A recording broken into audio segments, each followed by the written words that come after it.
जय श्री चक्रधर, दंडोत प्रणाम।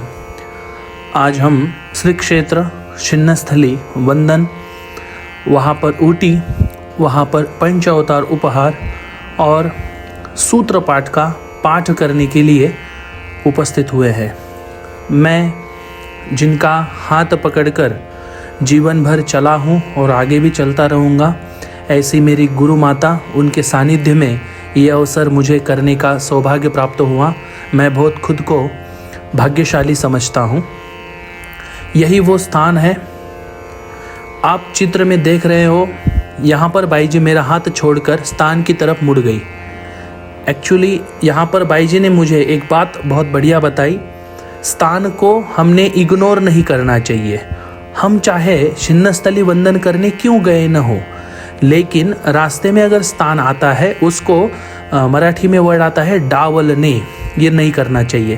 तो गुरु के सानिध्य में जब हम रहते हैं, ऐसी छोटी छोटी जो आचरणीय जो विचार होते हैं, गुरु हमें हमेशा ही देते रहते हैं।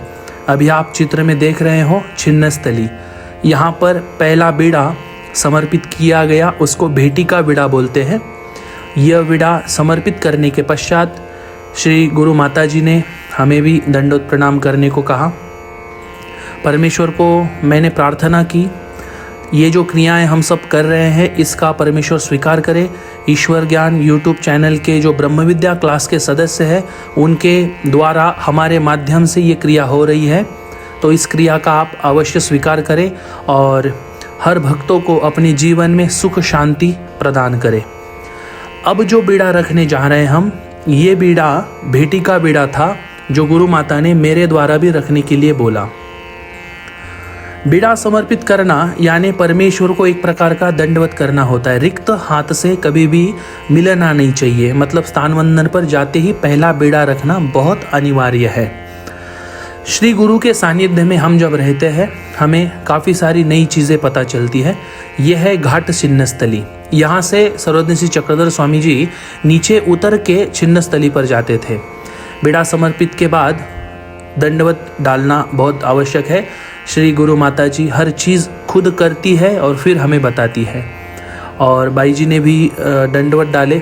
अपने शारीरिक अस्वस्थता की कारण भी कोई भी विधि गुरु माता छोड़ती नहीं है। ये गुरु लोगों का जो होता है, ये एक प्रकार का हमारे ऊपर एक सीखना होता है। हमें उनसे हर क्रिया से सीखना होता है।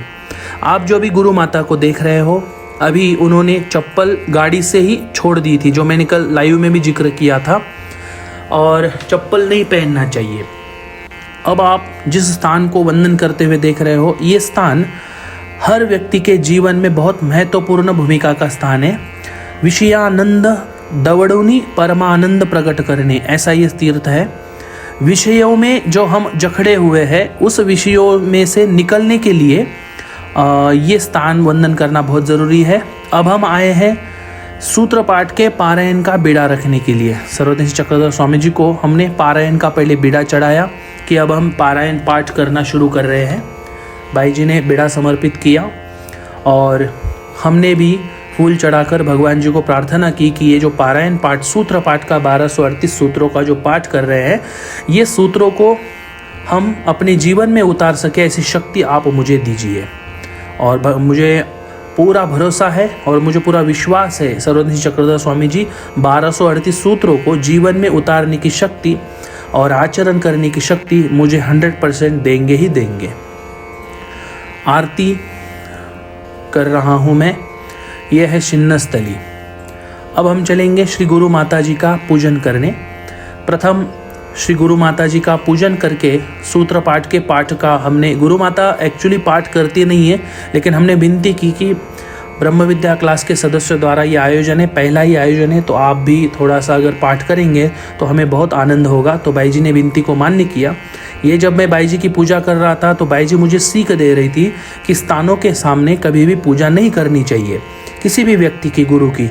तो लेकिन बाई जी को फिर हमने बाद में इसके बारे में जिक्र पूछा, तो बाई जी ने बोला कि किसी व्यक्ति का भी भाव नहीं होना चाहिए कि मेरी पूजा स्थान के ऊपर हो। अगर कोई दूसरा कर रहा है तो भगवान की आज्ञा है प्रीति विखो होने के लिए, तो उसका स्वीकार कर लेना चाहिए, लेकिन उसको हमने टालना चाहिए।